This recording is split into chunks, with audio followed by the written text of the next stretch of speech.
maashaallah tabarakallah ciree ajaa'iba wajjin kan hojjennu ta'a jechuudha hordoftoota kiyya asitti namoota shaayii nu itti jira obboleessa kiyya liqqaa jechuudha kan guddisu maashaallah kanaafuu ciree wajjin kan hojjennu ta'a cireen keenya kana qophaa'een jira yeroo takka jechuun ka yeroo takkatti jijjiiranii waan mana keessa jiru ta'ee bifa garaagaraatiin dalaganii dhiyeessuun waanuma baratamaadha akkasumas barbaachisaadha jedhee yaada kanaafuu arraan tanallee wajjin ciree hojjannaa diqqoo si sa'aatii argadhee osoo hin taane meeqoo erga hojjadhe kaameraa baneetumaan viidiyoo raaba jedheeti assalaamu alaikum warahmatullahi wabarakaatu akkam nagaa bultanii hordoftoota kiyyaa jaalatamtoota kiyya hundi keessan akkam jirtan fayyaa keessanii alaamanni isaa namni keessan dalagaa fi maal fakkaata nabira bareeda alhamdulillah isin biras bareeda akka ta'e abdiin qaba egaa hordoftoota kiyya warroonni biyya alaa teessanii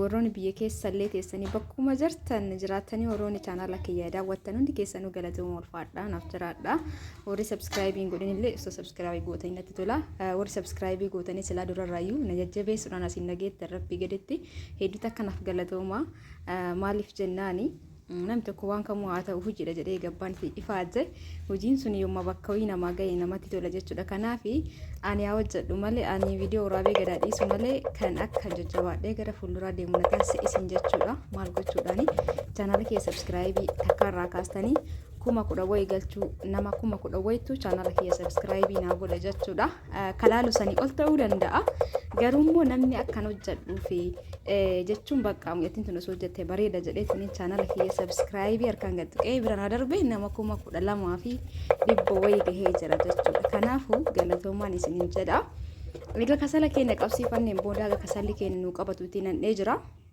kasalatti nan dhiyaga kasalli qabaatu dafnee yerootti fayyadamna jechuudha daqiiqaan akka isinitti dheeranneef ariifachiisi bakka kanatti iswiidirra godhe shunkurtillee eeguma quncisee kun akkuma argaa jirtan kana asumarraa ilaalaa isiniin jedha shunkurtii quncisee timaatimallee qullubbillee qopheesseetumaan viidiyoo eegale dhugaa dubbachuu fi xiqqoo takka biiziin jira inshaallah namoonni immootu maallaqa ergattaniitiin meeshaan keessan torbaan lama ga'ee ofii meeshaan keessan isiniin baane meeshaan na biratti torbaan lamatti bahaa baay'inaan torbaan tokko lama keessatti kunuyyuu ka turuu fi meeshaa gabayaarra jiru qofaa miti kan inni bitamu jechuudha ka gabayaarra jiru jechuun ka gabayaarra jirullee ta'ee anan fakkeenyaaf baay'inaan ajajaan fida egaa maallaqa ergatan booda ajajaan fidisiisa jechuudha finfinnee irraa meeshaan tokko gizi turutu jira meeshaan tokko mootu yeroo itti aanu dhufa jedhamee yeroo sa'aatii akka eeggatu gizee qabdutu jira jechuudha kanaafuu torbaan lama fi hagas manatti fixata jechuudha torbaan lama meeshaa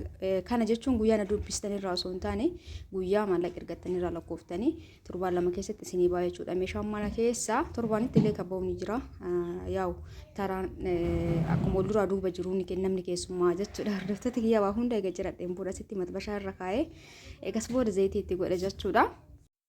egaa maxbashaa tanarratti maxbashaa kasarratti illee godhuu ni danda'ama rakkoo hin qabu maxbashaan tuni yeroo duraa san bareedatti maashaallah dha jirti ta'ammaa ima jirti garuu isii kana ni dhabe namaafu tokkurree qabdu kana jechuudha si orjinaala akkuma distii seeraamikiiti yeroo sana goon meeshaa bituu eegale kana bitanii yeroo tokko ni badaa meeshaan baay'inaan jechuudha meeshaan babbareedni gizee dhufe gizee ma argan san yoo nama guutti bitan bareedaadha yookaan bifa isaa jijjiiratee dhufa keessattuu wanti tokko bareeda ta'ee gizee itti deddeebi'anii fidan ni dhabama jechuudha kunuu maashaallah tabarakallah biyyee kun jira qabatutti jira kasala irratti hojjechuun yeroo takka namatti tola ani immoo hadha maxbashaawwan kasala irratti hojjetuudha deema jechuudha waan malikko hojjetuudha deema isinumatti haasawuu barbaade tanuma keessaa namoonni meeshaa nagaafattan waan jirtaniif baay'een keessan immootu warri azaa nama gootan wallahi laazim warri karaa imootiin callisanii namatti bilbilaa ooltan jechuudha maal taataniiti jechuun dhimma yoo qabaattan dirqama manatti bilbiltaniitiin isin jalaa kaasee haasawuu hin danda'u yookaan bakka hojii jira yookaan gabaarra jira yookaan taaksii keessa jira yeroo itti taa'uu takka illee hin qabu jechuudhaan wallahi kakachuuf osoo hin taane yeroo hin qabu maaliif meeshaa deemee ajajutu jira an akka namaa meeshaan mana taa'ee manatti hin fichisiisu ufii kiyyaa qaamaan achi dhaqee laalee malee naatti hin tolu jechuudha naan liqinfamu gizee manatti akka biizii ta'ee namaan fichisiisee deebi'ee achi deebisiisetu jira jechuudha. Meeshaan akkana jetti sirrii ta'uu dhabe meeshaa lammaffaa faana erganii. Kanaafuu namni naan jedhee osoo hin taane ofii kiyyaa keessi keenaan sarmu akkuma barattanitti waan hundu. Kanaafuu yeroo hin qabu ganama yoo bahee achi ajajee deebi'a. Eegas booda janama fudhadha sagalee dhageeffadha. Eegas booda katabee warra ganaa na dubbisa. Eegas booda mootu meeshaan sun dhufe viidiyoo godhu jira, edit godhu jira. Waa hedduudha jechuun hojii mana keessa jira. Anis ni beektanii yaada maatiiti. Kanaafuu osoo lubanni bareedaadha. Warri jedhistanii namatti biltanii osoo of qusattanii isiniin jaa yoo dhimma qabaattan kallattiidhaan sagalee keettanii sagalee san dhageeffadhee yoo dirqama hojjaasa'uu qabdan naa bilbili jedhee si barreessa jechuudha. Kanaafuu bilbiltanii tuma dhimma biraa warri namatti haasoftan fa'a jechuu jirtanii. Kanaafuu namatti hin bilbilan dhimma malee nama hojii tokko kudhan itti bilbiltanii biizii godhuun homaa isin hin fayyadu isiniin jaa. Warri waa barbaadan immoo sagalee kaayaa sagalee san irratti hundaa'uudhaan isin deebisa. Kallattimaan immoo meeshaa waa ajajatu barbaadan kallattimaan gara dhimma keessanii darba. Akkana nagaatti eega salaamtatti astanii gara dhimma keessanii jechuudha. Saniin booda maallaqa keessanii ergachuudha. Dhimmi biraa wanti gama nama jechisiisu hin jiru. Warra wanna dhuunfaa keessanii nagaafattillee jirtanii hundumaafuu waan ilaallatu yoo ta'e isinii deebisa. Garuu jedhestanii warri natti bilbiltanitti hin bilbilinaa isiniin jaa dhiifama wajjin. Egaa anaasawaatti gore waan hojjetaa jiru immoo jaallalaa jirtan jedheeti yaada. Kanaafuu yoo balleesse dhiifama naa godha obboleeyyan kiyya badoomaa fi miti baay'ee takka biizii waan nagootaniif torbee kana keessa himuudhaani. Akkasumas waan ani hin jenne mana kiraa ornaan jettanillee asumaan irra sinii baa mana kiraa barbaaduu hin danda'u. Manni kiraa akka salphatti hin argamu adaamaa keessatti osuma barbaadu fa'a ji'a sirraa fudhata hin argamu jechuudha. Bakka hojii ornaan jedha jira. Bakka hojii ani ofii kiyyaayyuu dhabeetiin dhiise diqoo waan akka jechuun istoorii wayii magaalatti ni kireeffadha jedhee ni dhabe jechuudha. Namatti hin tolu bakki jirullee bakka achi gabaa irraa fagaate bakka sanitti immoo bu'aan aan qabu kiraa manaa baasuu qofa malee jechuudha dhiise. Kanaafuu wantoota akka isin warri nagaafattan ansanii hin danda'u. Mana kiraa isinii soquu hin danda'u jechuudha. Mana kiraa guyyaa takka lamatti gabbanii arganii miti. Mana kiraa barbaadanii argatu hedduu takka rakkisaadha. Kanaafuu warri akkasuma jettan ani mana kiraa isinii soquu hin danda'uun isinii jaadhiifama wajjini. Egaa osuma isinitti immoo mi'eessituu amma shaboo itti godhee sandura mi'eessituu itti godhee jira. Qulleetiin kenna bilchaatee raawwatee jira. Itti aansuun immoo kinoorillee itti godha. Kinooriin yeroo takka hedduu namatti tolee itti goyan itti irratti jechuudha. Warri qimamii garagaraa mi'eessituu garagaraa nu qopheessi jettan gizee mana kiyyaa qopheessu inshallah viidiyoo godhee isinii agarsiisa. Qimamii gosa hedduuni ammaan tana ramadaan illee dhufu ka'e inshallah rabbitti nu ga'u. Kanaaf fultakkee walitti aansee gosoota mi'eessituu garagaraa isinii kan waraabuu ta'a inshallah. Mi'eessituun hedduu takka waddadee jiraata ta'uuti mootuu gisee ofii qopheessu isinii waraabachuudha viidiyoo kutaanii. Kanaafuu hundi keessanuu laayikii gochuu hin dagatinaa. Viidiyoon kee akkuma isin bira ga'een sheer godhaa hiriyoota keessan irratti. Itti aansuun hanqaaquu kan itti godha. Cireen keenya haala salphaa ta'een ciree bareedaa kan namatti tolu kan nama ni fachiisne wajjannee jira raawwannee jira jechuudha already. Kanaafuu itti aansuun shaayii keenya danfisna. Kanaaf hordoftoota kiyyaa shita babbareedina bira jirullee hundi keessanuu heeloo jechuudhaan irraa bitachuu dandeessanii warri na jajjabeessitan warri haamleenatti hortan ulfaadhaa galatoomaa isin jaaladha isin kabaja. Kunoo haala kanaan raawwatee jira. Amma qaaraa babbaqassinee diqoo isiitti goona garuu onni ni qaba. Barbaree ta'eeti asitti mootu shaayii keenya danfisnaa. Haadha shaayii naan danfisu adeemu shaayii aananiiti.